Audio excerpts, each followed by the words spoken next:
Mesdames, nous avons une grande part de responsabilité sur le fléau qu'est l'infidélité des hommes.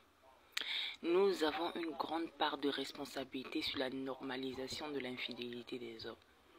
Le jour où les femmes vont décider d'arrêter de pardonner les infidélités des hommes, ils vont se ranger.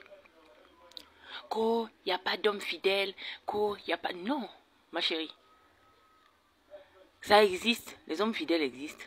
Les hommes qui ont la crainte de Dieu, qui sont fidèles par crainte de Dieu, parce qu'ils savent que le divin les regarde. Ça existe. Deuxièmement, les hommes même qui veulent être fidèles, des fois sont découragés. Quand ils voient que leurs camarades très infidèles ont des bonnes femmes, qui restent là, qui supportent les bêtises, qui pardonnent et qui restent.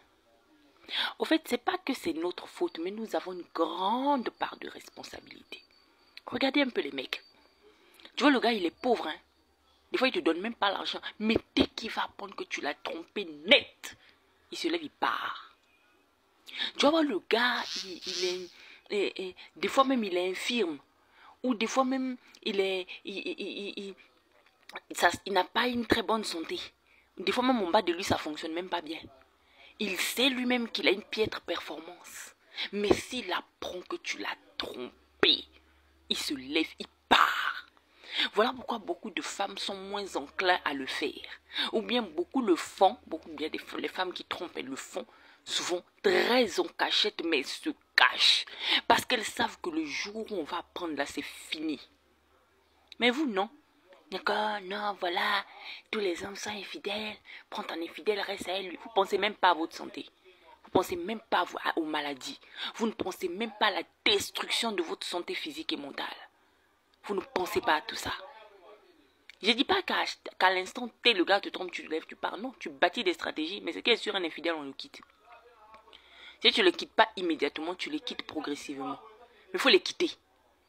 Tant que vous allez continuer à rester là, tant qu'ils sauront qu'il n'y a aucune représailles, face à leurs actions, ils vont continuer à le faire. Même ceux qui pouvaient rester fidèles, là, ils vont se lever pour partir. Parce qu'avec un langage comme ça, même s'il me trompe, l'essentiel c'est qu'il les fasse dans le respect. Où est le respect dans ton péril? Où est le respect? On te trompe dans le respect, c'est quoi ça? Tu es là, ouais, vous les filles de dehors là, vous êtes rien. Mais moi qui suis dans la maison, ma chérie, toi qui es dans la maison, tu es exposé au même danger que les filles qui sont au dehors là-bas. Une femme qui reste avec un homme infidèle est exposée au même danger qu'une prostituée. Oui. Parce que cet homme infidèle va ramasser toute la merde qu'il y a à l'extérieur et venir avec. C'est pour cela, moi, j'exhorte beaucoup les femmes à sortir de la dépendance financière et de la dépendance émotionnelle. Quand tu as acquis ton indépendance financière et émotionnelle, tu ne peux pas laisser quelqu'un te manquer autant de respect. Encore, s'il te trompe, c'est pas grave, il faut les quitter. Oui. Peut-être pas immédiatement, mais il faut les quitter. C'est-à-dire, c'est parce qu'ils savent qu'il n'y a pas de... Allez, il n'y a aucune conséquence à leurs actions. Vous allez rester là, vous allez pleurer, vous allez sautiller, vous allez aller revenir, et puis après, rien. Et puis moi-même, les femmes qui disent, oh non, mais tous les hommes sont infidèles. Donc pourquoi quand ils vous trompent, vous pleurez? Pourquoi vous réagissez? Pourquoi ça vous fait mal? Si c'est normal, que ça nous fasse pas mal? Hein? Vous-même, vous savez au fond de vous que ce n'est pas normal. Mais vous ne voulez pas vous lever pour dire non. Parce que vous êtes lâche, tout simplement. C'est la lâcheté qui vous fait ça. Le jour où les femmes vont se lever, arrêter de chialer et se lever et décider d'arrêter ce fléau, ça va s'arrêter. Mais comme vous aimez la souffrance, continuez. Continuez à chialer, continuez à pleurnicher. Ce qui est sûr, au fur et à mesure, on va y arriver. Maintenant, je parle à celles qui veulent changer les choses. Pensez à votre santé.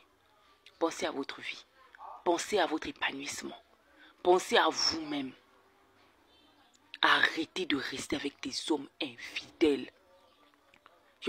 C'est-à-dire, c'est pas, oh non, on l'a attrapé une fois, il a décidé de changer. Je parle de l'infidèle pro max. Et là, il tombe, tu l'attrapes, il tombe, tu l'attrapes, il tombe, tu l'attrapes, tu l'attrapes, tu l'attrapes. Chez eux même, dès qu'il attrape une femme, une fois net, c'est fini. C'est fini net, pouah, c'est fini. Mais vous êtes là, non, s'il t'aime, si tu l'aimes, n'importe quoi. Aimer un infidèle? Non, mais vous êtes sérieux là? En tout cas, revoyez-vous, hein, mesdames. Vous êtes responsable de vos malheurs. C'est vous qui êtes responsable de vos malheurs. C'est vous. Parce que vous aimez la souffrance, vous êtes des masochistes, vous aimez pleurer. Vous aimez raconter les déboires que vous subissez. Et quand on vous dit, quitte le monsieur, tu es là, c'est pas, tu pleures pourquoi? Pourquoi tu pleures? Si tu ne peux pas quitter le gars qui te fait du mal, tais-toi, ne te plains pas. Mais si tu viens te plaindre, c'est que tu veux une solution. Et la solution, c'est de dégager de là. Parce qu'un infidèle reste un infidèle, un djanjo reste un djanjo. Hein. Il ne va pas changer pour toi. Hein. Ah, je suis désolé.